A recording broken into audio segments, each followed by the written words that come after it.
നമസ്കാരം. ജ്യോതിഷപ്രകാരം ഓരോ ദിവസവും ഓരോ രാശിക്കാർക്കും പലതരത്തിലുള്ള അനുഭവങ്ങളായിരിക്കും വന്നു ചേരുക. കാരണം ഓരോ ദിവസവും നടക്കുന്ന ഗ്രഹങ്ങളുടെ സഞ്ചാരവും നക്ഷത്രങ്ങളുടെ സ്ഥാനചലനവും വ്യക്തി ജീവിതത്തിൽ ഗുണദോഷ ഫലങ്ങൾ സൃഷ്ടിക്കും. ജൂലൈ മാസത്തിലെ രണ്ടാമത്തെ ഞായറാഴ്ചയായ ഇന്നു മുതൽ 4 ദിവസത്തേക്ക് ചില രാശിയിൽ ജനിച്ച നക്ഷത്രക്കാർക്ക് ഗുണാനുഭവങ്ങൾ വന്നു ചേരുന്നതാണ്. ഇവർ ഇറങ്ങിത്തിരിക്കുന്ന എല്ലാ കാര്യങ്ങളിലും മാതാപിതാക്കളുടെ പൂർണ്ണ അനുഗ്രഹം ലഭിക്കുന്നതാണ്. ഏറ്റെടുക്കുന്ന കാര്യങ്ങൾ ആത്മവിശ്വാസത്തോടെ പൂർത്തിയാക്കാൻ സാധിക്കും. പുതിയ തൊഴിൽ ലഭിക്കാനുള്ള യോഗവും കാണുന്നു. കുടുംബ അംഗങ്ങളോടൊപ്പം സന്തോഷകരമായ ഏറെ നിമിഷം ചെലവഴിക്കാൻ സാധിക്കും.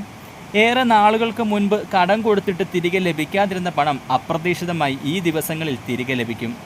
ദമ്പതികൾക്കിടയിൽ നിലനിന്നിരുന്ന ബുദ്ധിമുട്ടുകളൊക്കെ മാറി സന്തോഷ കുടുംബ ജീവിതം ഉണ്ടാകും. എല്ലാവരും ശംഭോ മഹാദേവ എന്നൊന്ന് കമൻറ്റ് രേഖപ്പെടുത്താൻ മറക്കരുത്. നക്ഷത്രങ്ങൾ: മേടം, അശ്വതി ഭരണി കാർത്തിക, മിഥുനം, മകയിരം തിരുവാതിര പുണർദം, ചിങ്ങം, മകം പൂരം ഉത്രം, തുലാം ചിത്തിര ചോതി വിശാഖം, വൃശ്ചികം വിശാഖം അനിഴം തൃക്കേട്ട.